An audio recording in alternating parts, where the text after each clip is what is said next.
Bonjour, on est sur la playlist qu'on appelait Franchise School. C'est quoi la Franchise School? L'idée, c'est de mettre en avant tous ces profils qui font le succès d'Aeromodifit et de cette franchise. Ça peut être des franchisés, ça peut être des coachs, ça peut être des membres de l'équipe. Au travers d'une interview, au travers d'une discussion, on va essayer de présenter ces profils, de présenter ces histoires parce que chaque histoire est singulière. Chaque histoire a des éléments de succès. Chaque histoire nous ramène toujours vers ce flux Aeromodifit qui est toujours le même, qui crée cet ADN, qui est cet ADN, qui attire d'autres personnes. Et c'est ce qu'on va voir là avec cette Franchise School. N'hésite pas à regarder la playlist, n'hésite pas à regarder les différents profils. Tu vas voir, il y a vraiment de quoi apprendre, écouter. Toutes ces personnes-là qui font le succès d'Aeromodifit, je suis très heureux et je passe de super moments à faire ces vidéos-là. Si c'est ton cas aussi, mets un pouce, mets un like, mets des commentaires. N'hésite pas à contacter les personnes que tu vas voir dans les interviews. Ils seront ravis d'échanger avec toi et surtout d'avoir du retour.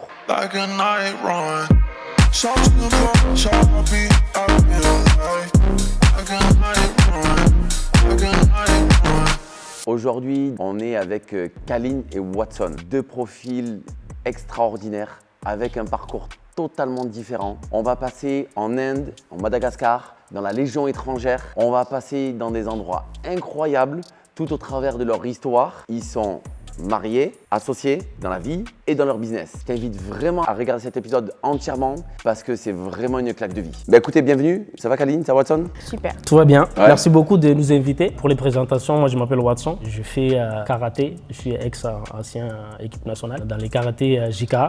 Et je suis ex-légionnaire aussi. Et aujourd'hui, je suis franchisé à Aeromodifit. Ok, donc on a deux beaux sujets là à évoquer, le karaté et la Légion. Très intéressé par le côté Légion, moi. Et toi Kaline?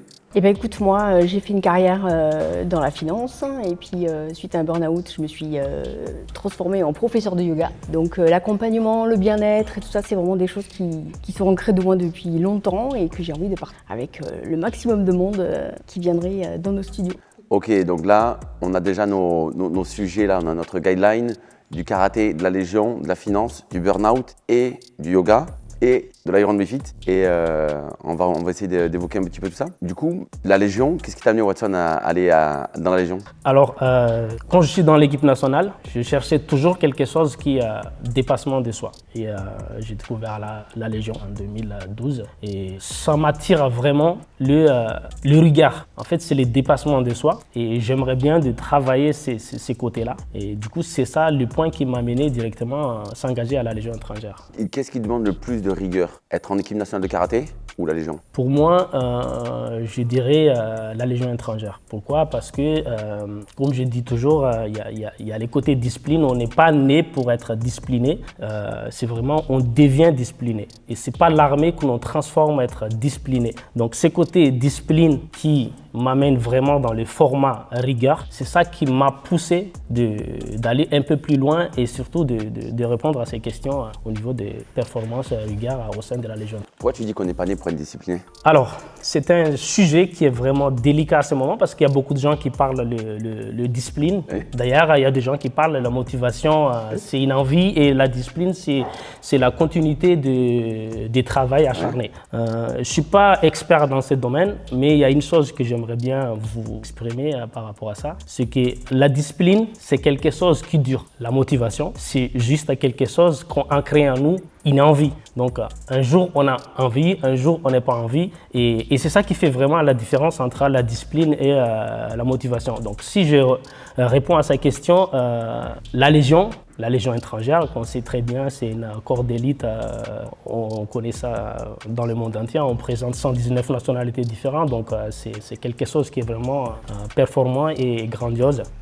On transforme quelqu'un pour devenir discipliné. C'est pour ça que je dis on n'est pas discipliné. En fait, c'est une volonté. Mais après, on le devient. Donc, c'est-à-dire que la discipline, ça se travaille, ça s'apprend. Parce qu'il y a peut-être quelqu'un qui va regarder aujourd'hui et qui va avoir du mal à se discipliner sur peut-être, alors nos sujets c'est la nutrition, le sport ou des choses comme ça. Il y a peut-être d'autres sujets. Et du coup, on le devient, mais après, une fois qu'on l'est devenu, ça reste. C'est-à-dire que toi, aujourd'hui, tu es discipliné, tu es rigoureux au quotidien. Ça part plus. Alors, c'est quelque chose qu'un choix aussi. Quand on rentre dans une constitution comme l'armée, on est imposé la discipline. Donc, quand on sort aujourd'hui, c'est mon cas, je ne suis plus partie de ces constitutions, donc je suis déjà fini mon contrat, j'ai sorti au bout de 8 ans. J'ai choisi de rester discipliné. Il y a des gens, quand ils sortent de ces constitutions, ils ont dévié à la vie civile, donc ils ne sont plus dans les rigueurs des disciplines. Et ça, c'est une choix. Comme j'ai dit au début, on devient discipliné, mais on n'est pas né pour être discipliné. Et après, on peut le perdre. Parce que moi, des fois, par exemple, je regardais une photo de Usain Bolt. Alors, tu peux comprendre, hein, le mec, pendant 15 ans, il a dû mesurer tout ce qu'il mange, tout ce qu'il fait au quotidien. Des fois, il y a une vidéo d'Usain Bolt qui est devenu assez gros, là, et tu dis, peut-être qu'il y a eu un trop, on en parlera peut-être après avec le burn-out, mais trop de discipline, peut-être tu la discipline au bout d'un moment, peut-être essayer de trouver cet équilibre. Alors, comme je dis tout à l'heure, Adrien, je ne suis pas expert dans le... Mais le sujet, c'est ça, Watson, c'est de se dire, nous, en fait, et pas juste des experts en sciences ou ci ou ça, toi qui as eu cette discipline d'arriver en équipe nationale de karaté, qu'on a un peu sauté, on va revenir dessus, et après d'aller à la Légion pendant 8 ans, 6 mois de Légion, là, c'est pendant 8 ans, tu as des choses à nous apprendre. Et en fait, moi, c'est un peu mon principe, c'est se dire, arrêtons d'essayer d'apprendre juste un grand professeur ou quoi que ce soit. Donc vas-y, lâche-toi, dis-nous. Alors, je répète souvent ces mots que je ne suis pas expert parce qu'il y a des gens qui travaillent dessus et font des études là-dessus pour faire des recherches. C'est quoi les disciplines? En fait, pour moi, c'est un état d'esprit. Pourquoi on perd ce genre de choses? Parce que c'est la volonté. La volonté, c'est vraiment une arme puissante. Peu importe ce qu'on fait, si on n'a pas ces outils-là, la volonté, on n'arrivera jamais. Ça, c'est la réalité. Pourquoi? Parce que n'importe quel domaine, là, on est dans un domaine de rigueur, sport, bien-être, santé. On va parler un peu plus avec Kaline. On a un objectif en face. Donc, ce objectif en face, il demande beaucoup de paramètres pour arriver à cet objectif-là. C'est pour ça que c'est très important la volonté pour arriver à ces points d'objectif. Je t'explique un peu plus court. Si on a un objectif de devenir, par exemple, je ne sais pas, on perd du poids.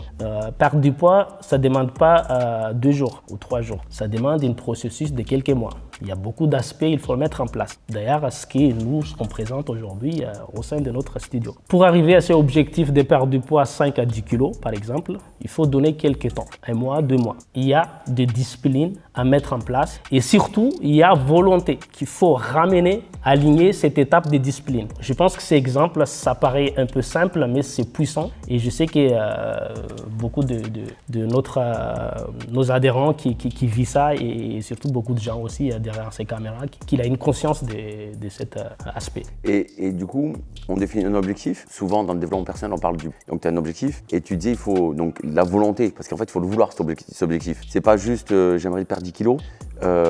Faut le vouloir. D'ailleurs, j'ai entendu un médecin la dernière fois qui disait faut pas donner un nombre, parce qu'un nombre ne veut rien dire. 10 kilos, tu as fait quoi quand tu as perdu 10 kilos? C'est qu'est-ce qu'il y a derrière en fait. Comment tu le nourris toi, cette volonté? Comment tu la nourris?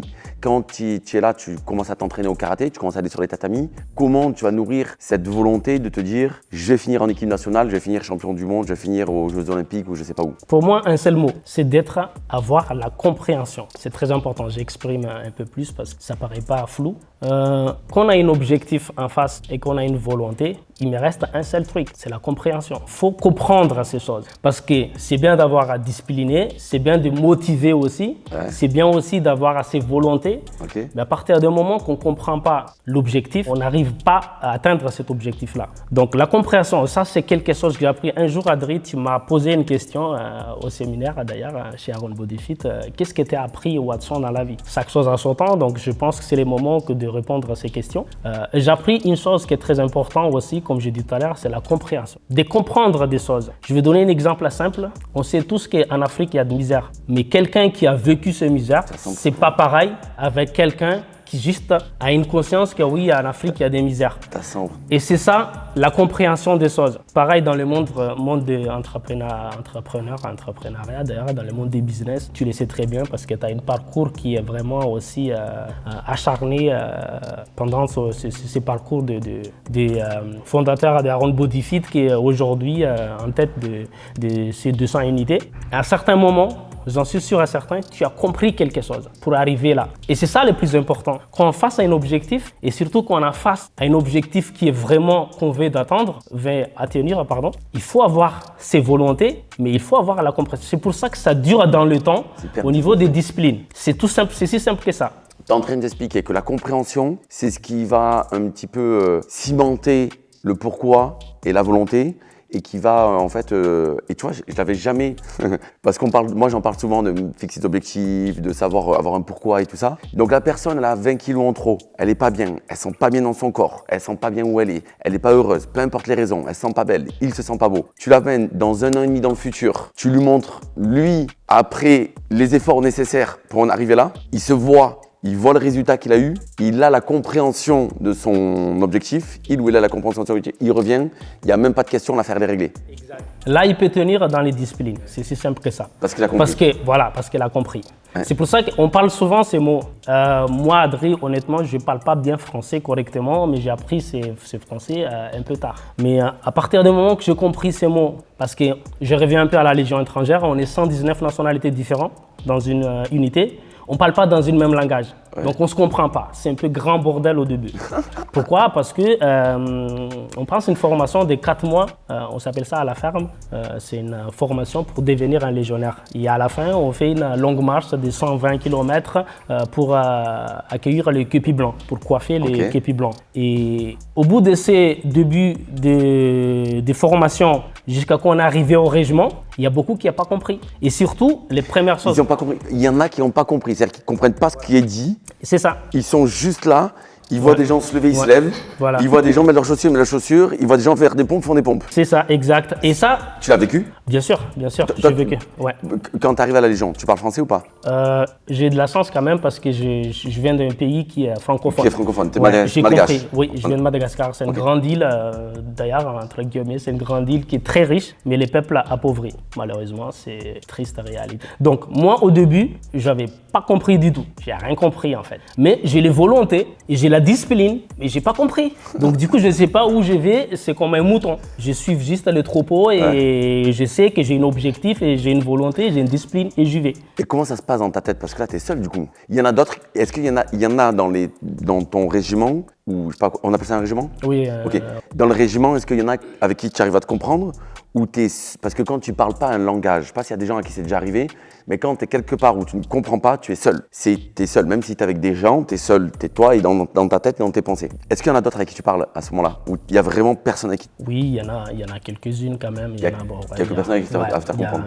Il y en a pas mal aussi qui est francophone. On se comprend, on se parle, on parle un peu anglais parce que c'est les langues qu'on parle dans plusieurs pays. On parle un peu anglais, il y a beaucoup de gens, comme les Mongoliens, les Chinois, les Russes, ils ne parlent pas du tout français. Donc ces gars-là, il faut faire comprendre au moins. Donc on utilise souvent ces termes, j'ai pas compris. Pourquoi? Parce que je reviens à un autre sujet, que c'est très important de comprendre les choses. Il y a certains qu'on se comprend. En fait, l'objectif de l'instructeur, c'est de mettre tout le monde, qu'avoir un peu plus la compréhension ensemble dans un même niveau. Il y a beaucoup de procédures, il y a beaucoup je ne vais pas parler de tout ça, mais il y a beaucoup de techniques qu'ils ont mis en place, un système, pour que tout le monde avance dans un même pied d'égalité au niveau de la compréhension. Donc aujourd'hui, on revient dans un monde de l'entrepreneur. Tout simplement. On se lance dans une business entrepreneur. Si on n'avait pas compris, les seules choses qu'il faut vraiment mettre en place, de comprendre les systèmes pour arriver à atteindre l'objectif. Et c'est ça que je partage aujourd'hui parce que c'est très important et c'est très puissant. C'est hyper intéressant ce que tu dis. Aujourd'hui, tu es entrepreneur, donc tu as ouvert un studio Aeromnifit à Toulouse, tu es en train d'ouvrir le deuxième. Félicitations à tous les deux, vous êtes un beau succès sur le premier studio, pas sans mal. Non. Et pas sans mal. La dernière fois au séminaire, on parlait Watson et tu m'expliquais un certain nombre de choses que tu faisais parce que certainement tu as compris où tu voulais aller. Justement, qu'est-ce que pour toi il faut comprendre? Alors là, on va parler d'un studio Aeromnifit, mais ça peut être aussi pour, je pense, à mon sens, d'être quand même aligné avec d'autres façons, d'autres types d'entrepreneuriat. Qu'est-ce qui ferait peut-être, selon toi, que certains entrepreneurs n'ont pas compris et donc ne font pas un certain nombre de choses et du coup n'ont pas de succès? Alors là, que ce soit avec Aeromnifit, je dis bien, ou avec d'autres activités, mais ce qu'il faut comprendre aujourd'hui pour être entrepreneur pour toi? Alors, pour comprendre aujourd'hui, c'est un point qui est vraiment vaste comme réponse. Parce qu'il y a beaucoup de choses à comprendre et essayer de comprendre dans le monde entrepreneurial. Il y a les finances, il y a les gestions, etc. Il y a les développements personnels, il y a les hauts fonds aussi. Parce que chaque entrepreneur est différent. Chacun a son valeur précis. Toi, Adri, tu as ton valeur à toi, qui moi, je n'ai pas. Moi, j'ai mon valeur à moi, que toi, tu n'en as pas. Et c'est pareil, tout le monde. On a tous notre valeur profonde en nous. Donc ça, c'est un point qui est très important. C'est le premier point. Et qu'est-ce qu'il faut comprendre? C'est vaste. Il y a beaucoup de choses qu'il faut comprendre. L'avantage de chez Around Body Fit, c'est qu'on a, comme tu l'as dit au début, on a la meute. Il y a beaucoup de gens qui expérimentaient dans la meute. Moi, personnellement, quand je suis venu, moi et mon alliance d'esprit, Kaline, c'est Mastermind. Donc, c'est vraiment, on a vraiment demandé, on a posé des questions, on essaie de comprendre en fait au début. On a demandé à beaucoup de gens, il y a tout le monde qui était là pour nous. Et ça, c'est très important dans un monde des business parce qu'aujourd'hui, on monte une business tout seul, c'est compliqué. On va en parler après si tu veux, mais l'avantage, ce que nous, on a, moi, je connais pas, j'ai les fibres entrepreneuriat, pareil Kaline, mais on a s'est lancé dans ce monde de business, c'est comme une première pas pour nous. C'est la première c'est la première entreprise que nous, on a créée ensemble. On essaie de comprendre, c'est un processus qu'on a mis en place au début, stratégie, ok, on va essayer de se lancer, par contre, on va essayer de comprendre vraiment autour des Around Body Fit. Donc pendant 1 an, on a travaillé que ça. On a charbonné au studio, on va essayer de comprendre tout autour. Donc à un moment donné, on a compris quelque chose. Et là, le deuxième studio qu'on va l'ouvrir, ça ne sera pas pareil avec les premiers studios. Ça, je pense que toi, tu le sais très bien, c'est partie d'expérience. Donc si je réponds vraiment à ces questions, qu'est-ce qu'il faut vraiment comprendre? C'est vaste. C'est chacun, il va chercher ses valeurs au fond de eux-mêmes pour comprendre les alentours. C'est un cercle à 360. Peut-être ça peut être un arc narratif que je peux faire sur la chaîne, ces différentes choses qu'il faut essayer de comprendre en étant entrepreneur. En tout cas, dans notre vision, dans la vision d'Around Body Fit, c'est peut-être quelque chose qu'on pourra amener pour le public. Du coup, Kaline, toi, tu viens d'où? Eh ben, moi j'étais finance, banque, marché financier. Tu faisais quoi? T'étais chez qui? BNP Paribas, Citibank, Epex, marché des commodités, électricité. C'était un autre monde, c'était il y a longtemps. En fait, je me rends compte que je changeais de boulot tous les 1 an et demi, d'employeur tous les 1 an et demi parce que j'étais pas du tout à ma place. Donc, au bout d'un moment, Et pourquoi t'es arrivé là-bas? Si t'étais pas à ta place, ça c'est un truc qui m'a... Comment on arrive à un endroit? Parce que c'est un chemin, on parlait de chemin juste avant, c'est un chemin pour arriver en finance dans ce genre de groupe. Comment t'en arrives là et en fait, finalement, t'es pas à ta place? Parce que j'ai suivi le modèle qu'on imagine être parfait, en faisant des longues études et en ayant une place au sein de la société pour faire joli et briller. Donc voilà pourquoi je suis arrivée à la finance. Donc, mais bon, après, je regrette pas. Hein. J'ai appris des choses aussi qui me servent d'ailleurs dans le métier d'entrepreneur aujourd'hui d'ailleurs. Mais voilà, tous les chemins mènent à Rome, comme on dit. C'est peut-être vrai finalement, avec des expériences multiples et variées. Mais ce qui est sûr, c'est que le sport, le karaté, le yoga m'ont beaucoup aidé à continuer dans cette branche-là, qui est la finance. C'est un milieu très passionnant, très prenant, où on a des montées d'adrénaline de ouf, mais c'est aussi épuisant à terme. Donc voilà. Pourquoi, au bout d'un moment, il a fallu que je me rende à l'évidence que c'était plus possible pour moi. Donc, mais malgré tout, le yoga, le karaté m'ont permis de vraiment tenir. Et puis. Donc, tu étais dans la finance et tu faisais du yoga et du karaté à côté pour ton bien-être. Exactement, pour me sentir bien. Parce que quand on est déconnecté de la réalité de l'argent, parce qu'on manie des millions d'euros comme si on maniait des kilos de carottes ou de patates. Donc on a un peu déconnecté de la réalité des choses. Donc voilà, ça m'a aidé à avoir les pieds sur terre. J'étais en recherche aussi de spiritualité à ce moment-là. Qu'est-ce qui est vraiment essentiel en fait dans la vie? L'argent? Pas sûr. Donc voilà, après je me suis dit le yoga m'a fait tellement de bien à moi que j'ai envie de pouvoir partager ça aussi avec d'autres personnes. Tu as fait quel type de yoga? Parce que je sais qu'il y a plusieurs types de yoga. Moi, c'est yoga. Alors, moi, c'est que ce soit karaté ou yoga, c'est tradition. D'accord. Le karaté aussi, on en a parlé rapidement, mais on est tous les deux d'école JK. C'est le karaté Japan Karate Association. D'accord. Qui vient donc du pays du soleil levant. Ok. C'est le karaté art martial au sens noble du terme, avec 2 grands majuscules. D'accord. Pourquoi il y a notre karaté qui est moins... C'est quoi les plus spectacles? Le karaté sportif, hein, c'est... Celui qu'on voit au JO par exemple? Je compte les points et tu m'as touché, okay. Je t'ai touché. C'est bien aussi, hein, mais moi ce qui me fait vibrer quand je pratique le karaté, c'est le karaté traditionnel, tout comme le yoga d'ailleurs. Et ce qu'il faut savoir, c'est qu'un des livres clés du yoga a été écrit dans un contexte de guerre en fait. C'est la Bhagavad Gita. Donc il y a énormément de spiritualité guerrier et dans le combat. Tu dis de guerre, dans quelle partie du monde? Je sais pas. Non, c'est un livre qui a été Oui, écrit, c'est un échange en fait entre des guerriers et des combattants. Ouais, mais le yoga, justement, mais de quelle zone du monde? C'est dans quel pays? Parce que le karaté, on est d'accord, c'est Japon? Le yoga, ça vient de l'Inde en fait. Donc d'ailleurs, je me suis formée là-bas pour être aux sources en Inde. Tu t'es formée en Inde? Mais non, incroyable. Donc oui, c'était comment?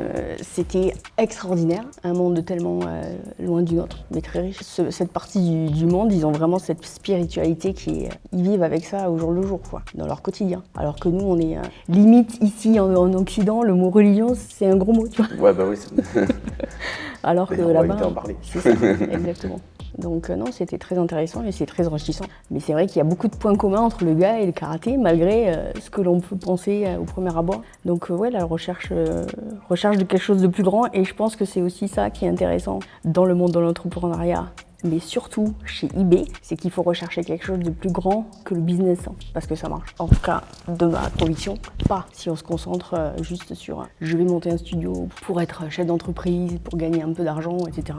Il faut vraiment donner. T'es en train de dire que tu retrouves de la spiritualité Dans mon métier? Dans la meute Omnifit, oui. Au sens de spiritualité, au sens noble du terme. Parce que, comme tu dis, la meute, et je pense que c'est toi qui l'as impliqué, cet état d'esprit, c'est la recherche de bien-être et de donner, en fait.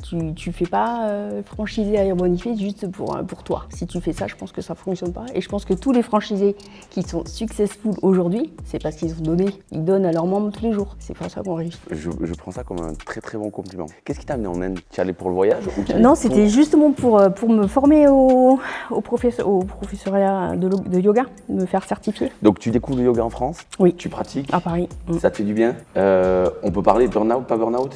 Oui, on peut. C'est donc juste... burn-out, yoga? Ouais. Et du coup, ça t'amène en Inde. Burn-out, c'est quoi un burn-out? Burn-out, c'est quand tu ne peux plus vivre dans tes baskets en harmonie avec toi-même. Okay. Parce que tu vois, moi je me disais, mais j'ai quand même pas le droit de me plaindre. J'ai un boulot, je gagne super bien ma vie, j'ai une vie trépidante, j'ai des moyens pour faire plein de choses, et je suis pas bien dans mes baskets, quoi. Il y a un problème. Donc déjà, tu culpabilises longtemps avant de te dire, ok, il faut que je change de vie. Donc tu réfléchis, etc. Et donc voilà, en fait, c'était juste ça. Il fallait juste que je quitte ce monde de finance qui ne me convenait pas, et que je me tourne vers les autres et que je donne. Ça a duré combien de temps ta période de burn-out? Parce qu'après, avec le recul, tu arrives à t'en rendre compte que tu es en burn-out. Mais si je dis pas de bêtises, pendant que tu es dedans, tu t'en rends pas compte, sur le coup. Ouais, sur le coup, parce que je le vis bien, parce que je suis aidée par le yoga et le karaté, en fait. Donc j'ai ma bulle, ma soupape. D'accord. Pour faire que je continue à me lever le matin, à faire ce que je fais.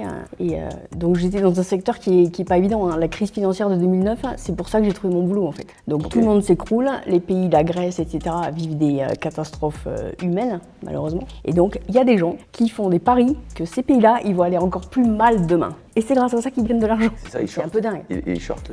C'est ça. Donc bon voilà, après un moment tu te réveilles et tu dis non, c'est pas possible. Je dois changer de vie. Donc on change de vie. Le yoga, oui, parce que ça a été une des solutions pour moi pour m'en sortir. Et tu fais quoi? Tu démissionnes? Tu postes ta démission. J'imagine, on va pas rentrer en détail, mais tu devais avoir des salaires intéressants. Poste ta démission. Ah ben t'as tout le monde qui te hue et qui te dit mais tu fais la plus grosse connerie de ta vie. Il faut pas faire ça. Tu vas faire quoi après? À aucun moment. Et tu sais pas ce que tu vas faire. Je sais pas ce que je vais faire, mais je suis persuadée mais que... tu sais ce que tu veux plus faire. Voilà, c'est ça, exactement. Que c'est pas ça que je dois faire en tout cas. Ça, c'est...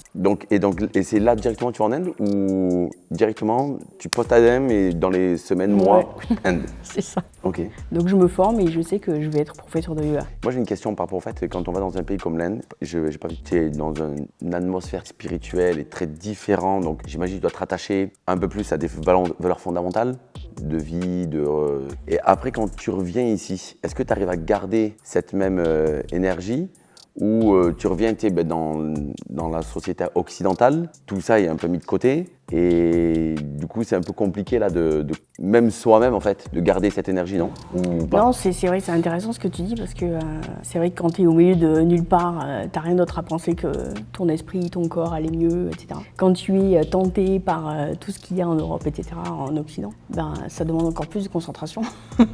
Mais c'est pas impossible. C'est plus dur, c'est sûr, c'est plus dur, mais quand tu veux, la volonté, et que tu comprends aussi pourquoi tu fais ces choix-là, ben tu arrives. j'arrive. Ok. Mais c'est vrai que c'est moins évident. Et du coup, tu reviens prof de yoga? Je suis prof de yoga, j'enseigne pendant des années dans différents endroits. Et puis voilà, après on fait le choix de se lancer dans l'entrepreneuriat pour avancer, pour mettre en symbiose en fait nos deux passés et nos deux Vous vous rencontrez volontés. comment? C'est le karaté qui nous a C'est le karaté réunis. qui capote.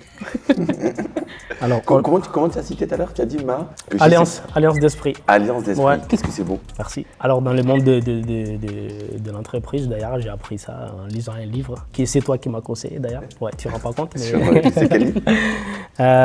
Réfléchissez pour devenir riche. Donc, c'est... Attends, avant que tu ailles plus loin, parce que je le recommande tout le temps, mais ce titre-là, et d'ailleurs, c'est ce que je crois qui est tellement beau dans ce livre, c'est que ce titre-là n'en fait pas du tout la promotion. Parce que réfléchissez, devenir riche, ça met tout de suite une barrière incroyable à dire, je m'en fous de devenir riche. Mais sauf qu'en fait, moi, j'ai plutôt l'impression qu'il ne parle pas forcément de richesse financière dedans, C'est ça. mais de toute autre sorte de richesse dedans. Donc, c'est un peu ma parenthèse. Excuse-moi, vas-y. Continue. Non, il n'y a pas de souci, Adrien. Donc, comme j'ai dit tout à l'heure, on a commencé à envisager de se lancer dans le monde de l'entrepreneuriat. Et comme je l'ai dit aussi tout à l'heure, qu'il faut comprendre les choses. Pour comprendre, il faut mettre en place tous ces processus, plusieurs aspects. Et ça fait partie des outils, en fait, pour comprendre une business et une entreprise, de vraiment lire des livres, écouter des podcasts et d'écouter des livres audio. Donc, on a acheté pas mal de livres. Je ne vais pas tous citer, mais il y a pas mal de livres. Exemple de 3, vas-y. Bon, comme les livres tout à l'heure, Réfléchissez, devenir riche, 21 lois de leadership, de management, on a des livres comme ça, Psychologie humaine, on a ces livres-là, 48 lois de pouvoir, Responsabilité absolue, c'est tellement beaucoup de livres. Et à ce moment, on lit beaucoup de livres et on écoute beaucoup de livres pour comprendre tout simplement. Et dans ces livres d'ailleurs, pour devenir vraiment leader ou un chef d'entreprise, là qu'on veut en venir, il faut avoir une alliance d'esprit, une mastermind. Donc c'est quelqu'un qui est là toujours, qui t'accompagne dans le monde vers ton objectif. C'est très important d'avoir ces personnes à côté parce que c'est comme copilote. Quand on prend l'avion, les pilotes, il faut une copilote. C'est très important. Il faut avoir quelqu'un qui surveille derrière. Nous aussi, on a pris ça à l'armée, on a toujours des binômes. Si on rentre dans une pièce qui a, entre guillemets, il y a un ennemi dedans ou peu importe, il faut avoir quelqu'un qui surveille nos arrières. Et ça, c'est notre alliance d'esprit. Dans le monde d'entreprise, c'est pareil. Et d'ailleurs, ces livres-là, qu'on a trouvé, en fait, qu'il faut trouver, c'est quelqu'un. C'est difficile à trouver, mais nous, on a de la chance parce que pourquoi tout ce qu'il n'y a pas dans moi, c'est en elle. Voilà, c'est tout simplement. Elle a tous les bien-être, tout ce qui est parti avec son... Et moi, le parti rigueur et les dépassements de... Et c'est ça d'ailleurs le valeur qu'on rapporte sur la table au niveau de notre studio. On partage ces valeurs-là à nos adhérents. Et on est là, nous deux, pour... Vous êtes tous les deux dans le studio au quotidien? Quasiment, là on lève un peu le pied parce que le deuxième, oui, c'est le deuxième ouverture. Mais oui, c'est ce qu'on a transmis en tout cas à nos coachs, qu'on essaie de maintenir aussi, de faire comprendre à nos membres. On veut vraiment qu'ils soient dans le studio comme chez eux en fait. Parce que c'est chez nous, c'est chez nos coachs, c'est chez eux aussi. Parce que quand on accueille des gens chez nous, on veut qu'ils soient super bien, super à l'aise. Et donc, quand on nous dit on est trop bien chez vous, on n'a pas envie de partir, ça nous fait super plaisir. Ils sont là, ils viennent faire leur séance hebdomadaire, ils se font du bien, mais toujours avec la rigueur quand même. Donc c'est un super bon match. Est-ce que vous avez des anecdotes? Moi, je raconte toujours l'histoire de cette dame-là qui m'a dit vous me rendez heureuse. Mais est-ce que vous avez des anecdotes, une ou deux qui vous viennent en tête là, ou peut-être chacun différemment, de clients ou clientes, vraiment, enfin, c'est un impact au-delà de ce que même vous aurez pu penser au début où vous lancez le studio? Moi, je pense à une jeune femme, on va l'appeler, qui a vécu la même chose que j'ai vécu il y a quelques années, avec compliqué au travail. Donc, elle pouvait plus sortir de chez elle pendant un moment. Et en fait, le seul endroit où elle pouvait venir, c'était chez nous. Donc, parce que c'est très intimiste. Si vous n'avez pas encore derrière la caméra visité un studio à Iron Body Site, il faut venir. C'est très intime chez nous. Il y a un salon, on peut boire un thé, un café. Il y a peu de monde, c'est aussi pour ça que c'est très reposant en fait. Donc, c'était le seul endroit où elle pouvait venir. Donc, comment elle a été amenée à venir? Parce qu'il faut quand même faire le premier pas. Elle est en burn-out, elle est en dépression, elle n'est pas bien, elle est chez elle, elle n'a pas envie de sortir, elle a envie de voir personne. comment elle se retrouve à venir dans le studio? Alors c'était, on va dire que le burn-out c'est comme ça, hein. Ça monte et après ça descend. Ok, donc tu as des coups de pied que tu as envie de faire et des moments où tu es au bout de ta vie. Donc non, on a cette intention et de se dire ok, il faut que je me prenne en main, il faut que je me fasse du bien, il faut que voilà. Et puis après bon ça redescend ou là. Donc malgré cette période difficile, elle se rappelait, je pense, les bons moments qu'elle avait réussi à expérimenter chez nous. Et c'est ça qui l'a poussée. Vraiment, quand on commence à expérimenter le burn-out, on a vraiment besoin de se dire ok, et on peut le faire encore. Quand on est en début de phase, on se dit ok, je vais prendre soin de moi, donc je vais me faire du bien. Et ce qui est bien aussi chez eBay, c'est qu'on se fait du bien, pas du tout que sur le plan physique. C'est bien au-delà de ça. Il faut vraiment comprendre que c'est une approche globale, holistique comme on dit dans les grands mots compliqués, une approche globale de bien-être. Donc quand les gens ont compris, alors souvent ils franchissent la porte pour un aspect purement physique et puis après ils se disent ah ouais c'est tout ça en fait. Et donc du coup après on continue à venir chez nous pour tous les autres aspects. À la limite l'aspect physique il revient en second plan. Ouais. Donc elle vient au début pour un aspect physique bien sûr et puis après voilà. C'est ça qui fait que malgré la phase compliquée où elle pouvait plus trop sortir de chez elle, etc., elle arrivait quand même à venir chez nous parce qu'on lui faisait ce bien-là psychologique. Pareil, la psychologie, ça fait un peu peur comme mot parfois, mais chez nous non. Chez eBay, on arrive à manier la physiologie, la psychologie, le physique, avec harmonie et équilibre. Et donc, elle est comment aujourd'hui? Elle est super bien, elle a repris les entraînements régulièrement. Donc on est fiers de l'avoir accompagnée et de lui avoir permis de traverser cette phase complexe de la vie. C'est pas la seule. Il y en aura d'autres et on a tous un moment ou un autre une période difficile à traverser et je pense qu'on peut être fier de dire qu'on aide les gens vraiment à aller mieux, il faut le dire. Mais bravo à tous les deux. Moi j'ai une question par rapport à ça. J'ai écouté il y a 10 jours une vidéo sur YouTube d'un gars qui expliquait ça. En fait, il y a le plus gros youtubeur français qui a fait une vidéo à l'américaine en mode on s'en fout de ta dépression, on s'en fatigué, on s'en fout de ci, on s'en fout de ça, bouge tes fesses. Mais c'est très. Il y a un mec qui a analysé le bad buzz qu'il a eu autour de ça, qui expliquait que c'est très culturel, qu'aux États-Unis tu peux avoir ce genre de langage-là et bouge ton cul. En France, on peut pas trop parce que on n'est pas dans un même. Et du coup, ce mec-là parle de dépression et il dit des choses que je trouve hyper intéressant parce qu'en fait finalement il en vient à la dépression parce qu'il y a eu des débats qui ont été faits autour de ouais mais toi c'est vrai c'est une petite dépression comme tu disais qu'est-ce que tu veux, t'as un bon salaire, t'as une maison, t'as ci, t'as ça, me parle pas de dépression parce que peut-être vaut mieux, c'est plus logique que quelqu'un ait une dépression en Afrique. Je m'en dois de Watson parce qu'elle a parlé tout à l'heure de la pauvreté en Afrique et dans son pays natal. Et il disait il n'y a pas de petite ou de grosse dépression. Il disait c'est un processus qui doit se passer dans le corps ou dans le cerveau qui fait qu'en fait, peu importe qui tu es, peu importe où tu es, des fois on va voir peut-être des stars de télé en disant mais comment il peut être dépressif, il a tout ce qu'il veut et tout ça. Peut-être qu'il y a des gens qui ne s'en rendent même pas compte. Moi, je pense que c'est ça. Je pense qu'au début, on met du temps. C'est mon analyse. Je n'ai pas vécu de dépression et c'est vraiment avec un œil extérieur. C'est ce que m'a fait prendre conscience de ce truc. C'est peut-être qu'on ne s'en rend pas compte au début qu'on est dans une dépression, mais on s'y enfonce. Et au plus on s'y enfonce, un peu comme des sables mouvants, c'est de plus en plus dur de s'en sortir. Et au plus on fait les mauvais mouvements, au plus c'est compliqué. Qu'est-ce que selon toi, s'il y a peut-être des gens qui vont regarder la vidéo, bon pour l'instant on n'a que 120 vues sur la vidéo, donc on n'a pas encore beaucoup de chance mais peut-être qu'un jour cette vidéo et que la chaîne aura explosé. Mais s'il y a quelqu'un qui regarde et peut-être qui ne se rend pas compte qu'il est en dépression, quels seraient les signes selon toi qui feraient dire que tu es en train de vivre une dépression, que peut-être les signes et comment s'en sortir? Je dirais la joie de vivre. Est-ce qu'au fond de toi tu as des moments où tu es heureux, tu as simplement cette conscience et cette joie d'être vivant. Comment tu la définirais?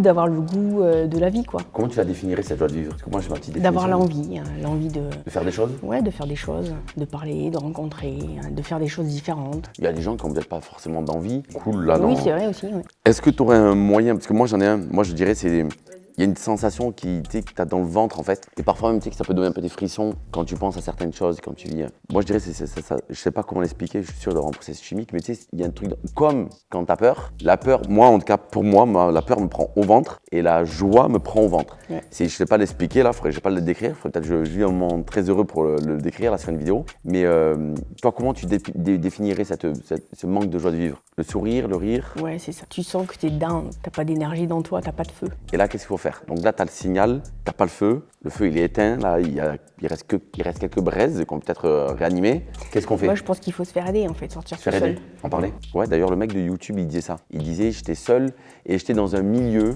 où tu peux pas dire que tu es en dépression parce que quand tu dis que tu es en dépression, tu serais de l'opette. C'est du coup, se faire aider par qui? Peut-être pas par l'entourage, peut-être qu'ils ne comprennent pas. Pas forcément les proches, c'est la porte d'ailleurs modifie. Bien joué, je l'avais pas vu.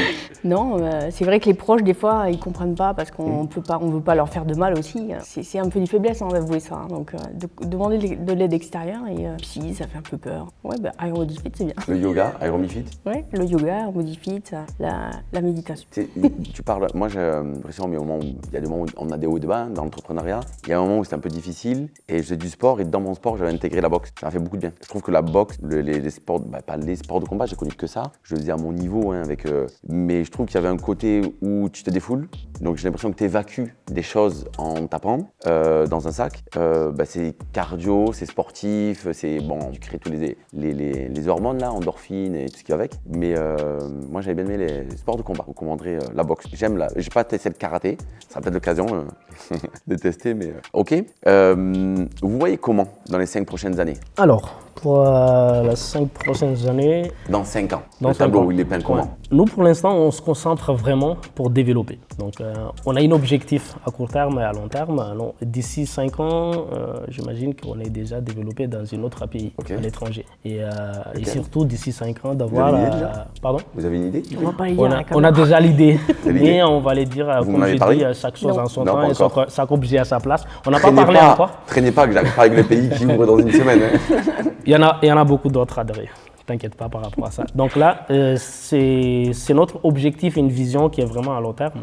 Donc normalement, d'ici 5 ans, on atteindra cet objectif. On met en place tout l'aspect et l'étape. Pour l'instant, on se concentrait pour le deuxième ouverture de notre studio et après, troisième, quatrième. Pourquoi? Parce que c'est le départ qui est dur, qu'on n'a pas encore compris. Moi, j'ai un exemple simple. Les fusées, ils consomment 90% de son kérosène pour les décollages, juste pour les décollages. À partir du moment qu'il y a l'air en vol, elle n'a pas besoin de consommer beaucoup d'énergie, elle a besoin juste, c'est les 10% restent. Donc c'est un peu ça en fait le monde de l'entrepreneur, si on a compris bien les choses. Les départs c'est dur, on a bavé, on a beaucoup de difficultés, on a tombé plusieurs fois, il y a plusieurs échecs, mais on n'a rien lâché.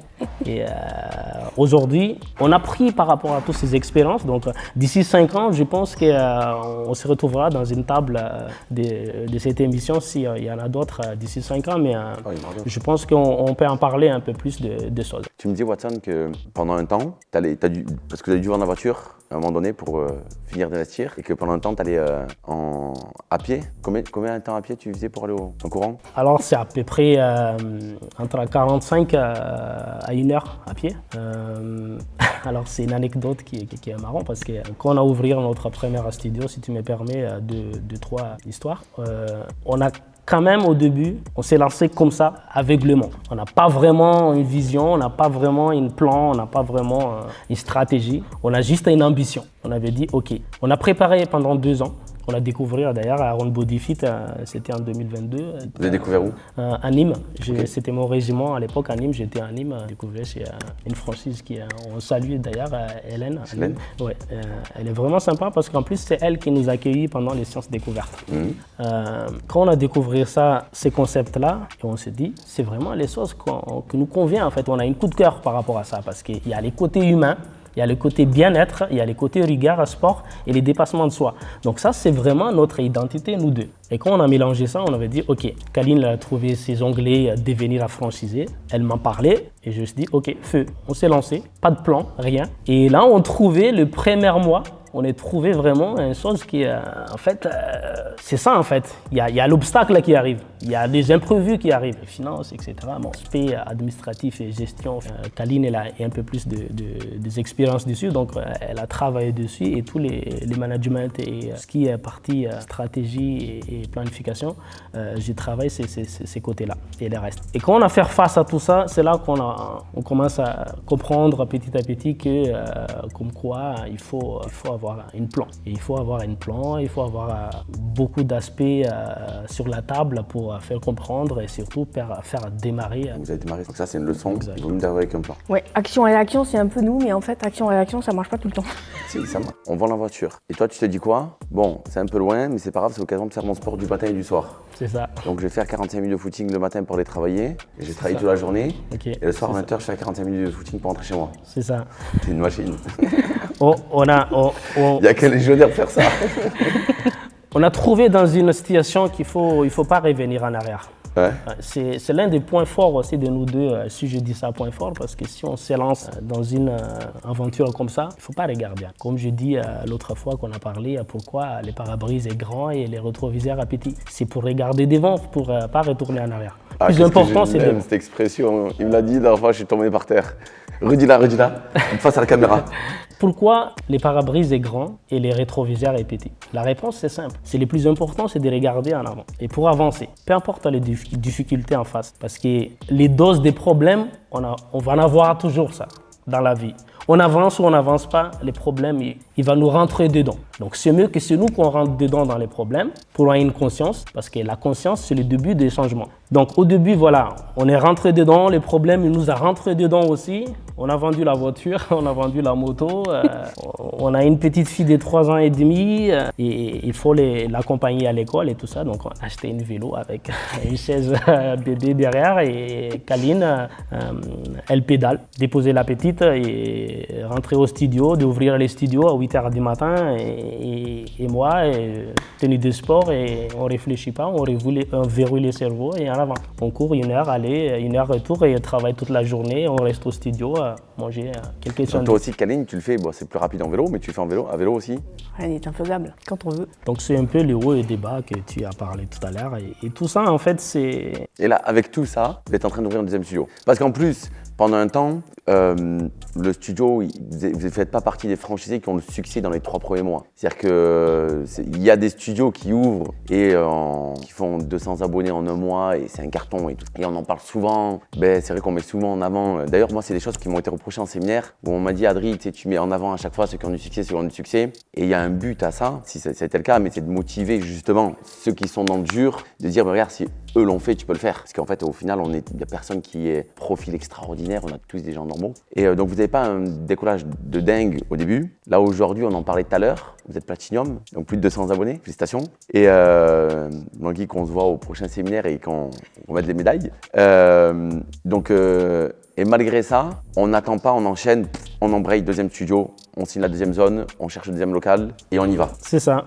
Comme je disais tout à l'heure, on avance et maintenant on avance avec une plan qui est vraiment devant nous sur la table et on a mis en place une stratégie. C'est pour ça que d'ailleurs on a pris un peu de temps. Donc d'ici début d'année, normalement, un 2e ouvert notre studio. D'ailleurs, je profite aussi, Adri, de remercier à nos collaborateurs parce que c'est important. Ils ont vraiment été là et jusqu'à aujourd'hui d'ailleurs. Et ils sont impliqués et ça c'est vraiment un avantage aussi d'avoir de travailler, c'est un confort aussi de travailler avec quelqu'un qui est vraiment partage cet ADN là. Voilà. Et d'ailleurs, si tu me permets, on a quand même quelques questions aussi pour toi. On a préparé une question. Allez, je t'en prie. Parce que depuis le début, c'est toi qui poses la question, mais on a quand même aussi quelques questions. Ouais. Si tu permets, on peut poser ça, on peut les mettre ça en place à la fin. Mais c'est ça le plus important, c'est l'ADN en fait. Donc du coup, toi aussi, Adri, c'est une question de l'autre part.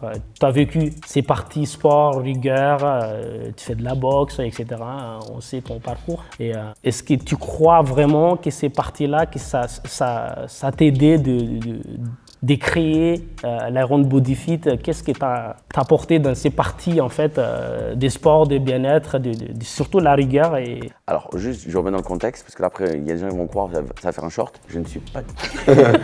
Je suis éclaté et je tape dans un sac là juste pour me divertir. En fait, moi, j'étais pas un mec rigoureux. D'ailleurs, même quand j'étais jeune, plusieurs de mes profs que j'ai en tête me disaient que j'avais un poil dans la main, un cheveu dans la main. C'est l'expression pour dire qu'on est feignant. Et ma mère m'a beaucoup appris que j'étais feignant aussi. J'ai appris plein de choses, ma mère. Et je la remercierai jamais assez de l'éducation qu'elle m'a donnée. Mais elle m'a appris que j'étais feignant. Et il y a un livre que je recommande. J'aime bien faire des petites parenthèses, mais les 4 accords Toltec. On parle de spiritualité. Dans le livre, tout n'est pas parfait. En fait, souvent, les gens ils vont chercher la critique dans quelque chose. Moi, je le trouve presque parfait. Je sais pas s'il est pas, mais parce qu'il doit certainement pas être parfait. Et dans une des choses, c'est ces 4 accords. Tu dois appliquer dans ta vie pour avoir une vie plus heureuse et très orientée spiritualité.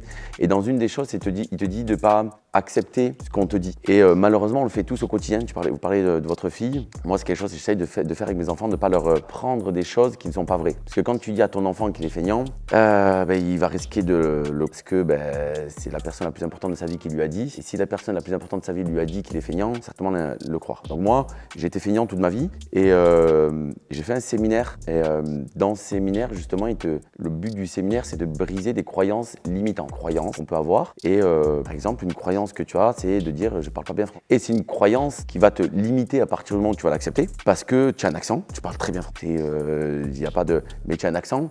Et moi, j'ai le même avec l'anglais. C'est-à-dire que je vais aux États-Unis et j'ai la même sensation que toi et je pense que je dois parler le même anglais que toi. C'est-à-dire que je dis les bonnes choses, il y a des tournures, certaines formulations qui ne sont pas exactes, mais avec un accent. Et en plus, on a beaucoup ça en France. Aux États-Unis, par exemple, ils s'en foutent totalement de ton accent. C'est-à-dire que tu as les plus grands chefs d'entreprise des États-Unis qui viennent d'Inde, par exemple, dans toute la Silicon Valley, et les mecs parlent avec un accent mais qui est catastrophique, pire que le nôtre français qui parle anglais. Sauf que nous, en France, on met beaucoup de jugement là-dedans parce qu'on est la langue de Molière et on nous a appris au théâtre, etc. Donc pour en revenir, j'ai fait ça et j'ai fait ce séminaire et une de mes croyances que j'ai brisées, c'est le fait que j'étais feignant. Et du coup, je me suis conditionné à ne plus l'être et j'ai commencé à faire des actions au quotidien. J'ai fait en 2013 ce séminaire, donc ça fait maintenant 12 ans si je dis pas de bêtises. Et c'est un travail de 12 ans et je continue encore à travailler sur ma rigueur et ça m'apporte. Alors c'est vrai que des fois tu le regardes à l'extérieur, les gens ils te disent ouais mais attends, il faut aimer vivre, il faut apprécier les bonnes choses de la vie et tout ça.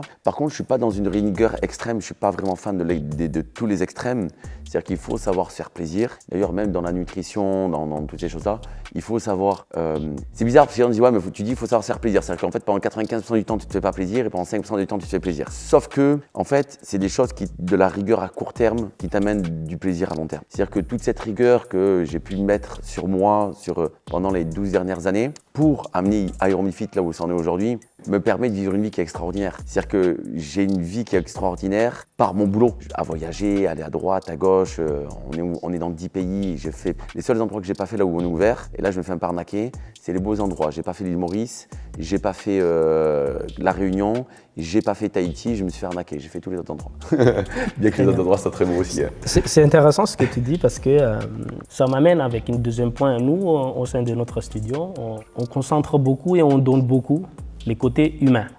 Est-ce que toi, quand tu as créé l'Iron Body Fit, quand vous deux avez créé l'Iron Body Fit, est-ce que c'est vraiment l'ADN d'IB qui était ancré en toi, que tu veux partager, ou comment ça a été devenir? Parce que là, aujourd'hui, c'est l'un des points point majeur et positif d'ailleurs, au sein de notre studio, les côtés. C'était indispensable. Aujourd'hui, automatiquement, du fait de la position ou du fait où on en est, il y a des fois où tu dois faire des choix qui ne sont pas humains. Et on me l'a reproché très longtemps, des fois des choix RH, des choses comme ça, qui sont pas humains, mais parfois t'as pas le choix. C'est malheureux ce que je vais dire, mais peut-être c'est quelque chose qui va te parler. Quand tu es en zone de guerre, hier je regardais un reportage sur la Seconde Guerre mondiale. Quand tu es en zone de guerre, tu as été déployé, il y a peut-être toi ou ton régiment, vous êtes en train de perdre, vous êtes en train de prendre une rousse. Et certainement qu'un lieutenant général, je connais pas les grades, mais quelqu'un de placé qui fait la stratégie, il sait qu'on va prendre une rousse à gauche, il sait qu'on va perdre des hommes à gauche. Malheureusement, il peut pas faire autrement, tu dois le faire, mais tu sais que dans l'ensemble, tu vas gagner la guerre. Mais c'est un choix qui n'est pas humain. C'est-à-dire qu'à un moment donné, le général, quand il est dans son bureau, il doit faire un choix et il doit envoyer des gars à gauche parce qu'il faut y être. Et il sait très bien que l'ennemi, il est super bien placé à gauche et qu'il va te défoncer. Et que tu vas perdre des hommes et il sait qu'il fait un choix qui n'est pas humain. Mais j'aime bien l'armée parce que je trouve qu'il y a un côté très humain. Alors en tout cas, dans la vision que j'en ai moi, il y a un côté très humain, très fraternel, très soudé, donc je fais cette parenthèse-là parce qu'il y a peut-être des gens qui vont regarder en disant oui, mais il dit ça, mais l'humain était hyper important. L'humain était hyper important. Il fallait qu'on serve à quelque chose. Il faut que dans les studios, on apporte vraiment quelque chose aux gens. Il faut que, avec les équipes, vos équipes à vous, vous leur apportiez quelque chose. Il faut que nous, avec les équipes, on leur apporte quelque chose. Moi, vraiment, il faut apporter. Tout à l'heure, lequel des deux a dit on donne beaucoup. on doit donner. Mais moi, je crois vraiment qu'on reçoit après avoir donné. Et il faut donner, donner, donner. Ma mère était assistante sociale, elle était en hôpital psychiatrique et avec des gens en grosse difficulté financière. Et je l'ai vu donner tout pour des gens, mais pour un fixe et sans forcément beaucoup de reconnaissance et quoi que ce soit. Et je suis très, très aligné avec ça. Donc, et c'est pour ça que je crois beaucoup à la franchise et je crois beaucoup à Ironifit. Et j'ai pas d'argent ou d'investissement ailleurs que chez Ironifit. Je n'ai pas de part dans une autre société parce que j'ai l'impression d'avoir trouvé, en tout cas dans ma tête, la seule entreprise qui permet d'allier le côté capitaliste, vie, parce que bien évidemment qu'on est capitaliste et qu'on a envie de vivre et faire des voyages et payer des choses à nos familles et tout ça, mais capitaliste, entrepreneurial, meute avec le réseau et ainsi de suite. Et en plus, au final, on délivre de la valeur, une vraie valeur pure. Je ne vais pas juger, je ne vais pas citer des choses, mais il y a des activités aujourd'hui où moi, je ne serais pas aligné de me coucher le soir en me disant je fais ça, je fais ça, je fais ça. Par exemple, je fous de la junk food et demain, si je vendre du food en sachant typiquement que à long terme, si quelqu'un vient tous les jours manger chez toi, il y a de fortes chances qu'il ait des problèmes graves. C'est un problème. Alors que très aligné avec le fait que si quelqu'un vient chez nous pendant une semaine, une fois par semaine, pendant les 10 prochaines années, en tout cas sur ce côté-là, il n'y aura pas de problème. Donc ouais, c'était très très important pour moi. Et je fais d'ailleurs même des choix encore aujourd'hui. Il y a plein de choix que je fais financiers où je me fais dédicace au directeur financier. Là. On a 2 directeurs financiers. Des fois, je fais des choix financiers qui sont pas logiques et tout le monde me dit non, faut pas faire ci, non, nani, nanana. Et je m'en fous parce qu'à ce moment-là, pour moi, ce réseau, c'est pour. Donc non, l'humain est hyper important. Et surtout, quand on parlait de l'humain, je vais laisser quelques questions à Kaline, mais c'est une question qui est très importante aussi.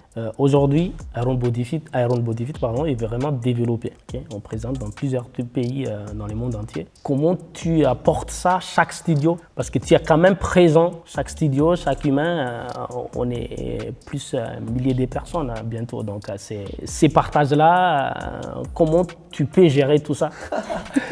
Alors déjà, il y a des équipes incroyables. C'est-à-dire que ce processus de recrutement est hyper important. Quand je dis de recrutement, c'est de toute personne qui va rentrer dans le réseau. C'est une très bonne question.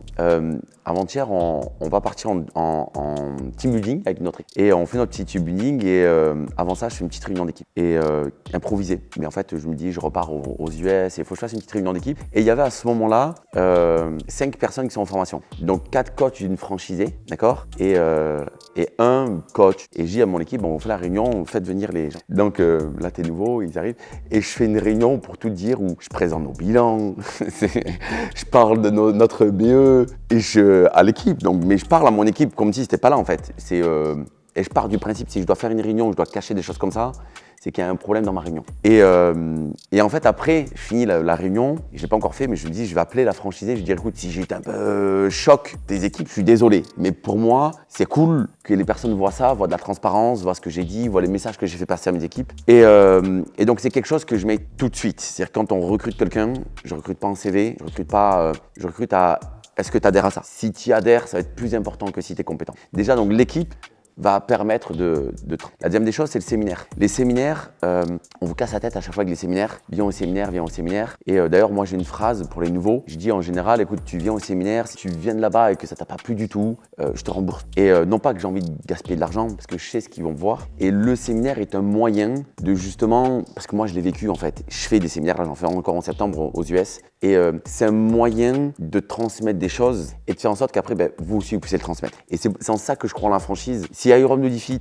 tous les studios Iron Body Fit appartenaient à la tête de réseau et nous appartenaient à nous, j'aurais pas les mêmes compétences et je pense pas que j'aurais le même impact parce que t'es pas dans la même relation. Là, on est dans une relation de leadership. C'est-à-dire que, et moi, je crois beaucoup d'ailleurs aux 21 lois du leadership, c'est ce qui m'a aligné avec le fait de faire de la France. C'est que je dois vous mettre vous dans une position de leader et vous de ce message-là, de transmettre ces valeurs-là. Il n'est pas si dur que ça, mon travail à moi. Par contre, il y a quelque chose que je fais parce que j'ai beaucoup de boulot et je peux pas tout gérer. Des fois, on me pose des questions, je dis ça, je sais pas du tout. Mais des questions qui paraissent évidentes, je ne sais pas du tout. Par contre, dans ma vision, dans mon rôle aujourd'hui, je dois être en supervision de plein de choses. Par contre, tu dois être sur le terrain, certaines choses qui sont importantes et dans lesquelles tu es bon. Et moi, vous le savez, je fais des formations tous les mardis auprès du réseau. Et je pense que ça aide à transmettre.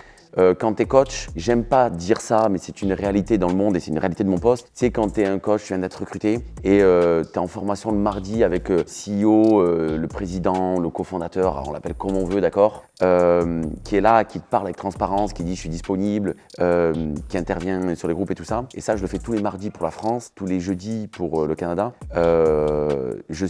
là d'ailleurs, j'ai demandé à mon équipe de sortir la data, je crois que je suis la personne, tout le groupe là, qui fait le plus d'heures de formation. Pourtant, on a des formateurs, je crois que je suis la personne qui fait le plus d'heures de formation en live, en visio, je parle pas des formations.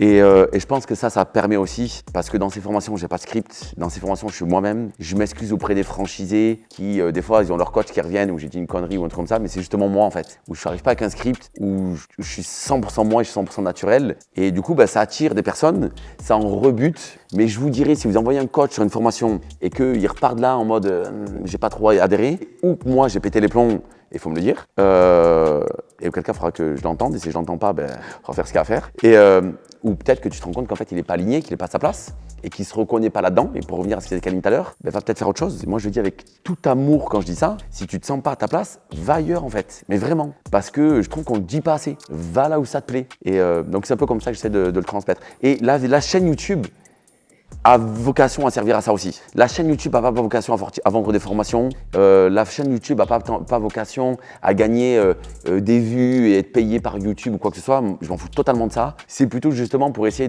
d'utiliser en haut-parleur et de pouvoir transmettre des choses comme ça au réseau, aux clients, à tout le monde en fait, même peut-être aux clients. Moi aussi, ma vision, c'est peut-être qu'il y a des clients qui ont envie d'entendre ça et qui ont envie de se dire ok, le dirigeant de la boîte là, c'est qui? Est-ce que c'est un connard qui est en train de compter Alors, il n'y a pas que les connards qui comptent leurs dollars sur des plages, d'accord? Il y a des gens qui comptent leurs dollars qui sont géniaux, j'ai pas de problème avec ça, mais ça peut être le stéréotype qu'on pourrait avoir, j'espère ne pas l'être, et j'espère pouvoir leur montrer un petit peu. Et donc du coup, c'est un peu aussi votre chaîne YouTube. Hein. Au passage, si je dis des trucs sur la chaîne, que ce soit vous, d'autres franchisés, il ne faut pas hésiter à venir me dire, écoute Adri, t'es un peu borderline quand tu parles de ça ou quand tu fais sens. Parfait. Bon. Je laisse quelques questions à Kaline. J'ai juste deux petites questions. Allez, je t'en prie. Qu'est-ce que tu pourrais nous dire pour un coach s'il veut vraiment laisser sa trace dans l'esprit d'un membre? La qualité qu'il faudrait qu'il puisse déployer et exercer pendant son travail de coach, pour pouvoir laisser une trace dans l'esprit des gens? C'était deux, mais j'aurais dit écoute empathie. Écoute empathie, les clients viennent chez nous, il faut qu'on arrive à les comprendre. Alors déjà, pour faire un bon coaching, empathie, pour savoir ce qu'il ressent, et il ou elle ressent à ce moment-là, ce qu'il a besoin que je l'écoute, ce qu'il a besoin de quoi. Et écoute empathie, ce sera le meilleur moyen de laisser une trace dans la tête, dans la vie d'un client, peut-être même au niveau mondial là, de tout ce que tu as envie de faire, mais écoute empathie. Ok. Et la dernière, c'est pour notre duo de choc que nous sommes dans notre projet de développement. Qu'est-ce que tu penses qui est notre meilleure force pour maintenant que on s'est beaucoup dévoilé à toi pendant l'interview, là, donc tu connais un petit peu plus de Watson, un petit peu plus de moi. Qu'est-ce qui pourrait nous aider à aller loin? Je pense que c'est tout ce qu'il faut pour aller loin. Et je pense que votre facteur, de ce que je viens de comprendre, c'est que vous êtes aligné sur un basique, un fondamental. C'est-à-dire que ce côté spirituel, ce côté bien-être, s'aimer soi-même, aimer son environnement, hyper aligné dessus. Donc c'est votre ligne motrice. Peut-être vous allez être désaligné sur l'éducation des enfants, peut-être vous allez être désaligné sur la nutrition, peut-être vous allez être désaligné sur certaines choses comme ça, et qui ne sont pas forcément si importants que ça dans une vie de couple et dans une vie de partenariat. Par contre, il faut que la ligne directe soit hyper alignée. Et nous, par exemple, avec Joanne, on a toujours été hyper alignés sur le fond, on est hyper différents sur tellement de sujets, mais là-dessus on est alignés et je trouve qu'aujourd'hui vous l'êtes. Et peut-être justement, si j'avais un conseil à vous donner, toujours vous reposer cette question-là, est-ce qu'on est toujours aligné là-dessus? Une fois par an, moi j'invite tout le monde à faire un bilan personnel, d'ailleurs j'ai un modèle de bilan personnel, une fois par an à faire un bilan personnel et ensemble, est-ce qu'on est toujours aligné là-dessus? Ou est-ce que peut-être qu'on l'est plus ou moins? Et du coup, s'il y a un désalignement, peut-être qu'il y a quelqu'un qui partait à droite, à gauche. Je vous remercie vraiment de cette interview. Merci. Moi, ça m'a beaucoup servi à encore à prendre du temps, à encore plus apprendre à vous connaître. Et j'espère que ça va servir aux coachs, aux franchisés, qui que ce soit qui a envie de regarder cette vidéo. Et on refera quelque chose après votre deuxième ouverture. Avec grand plaisir. C'est bon? Merci beaucoup, Adri. Merci à vous.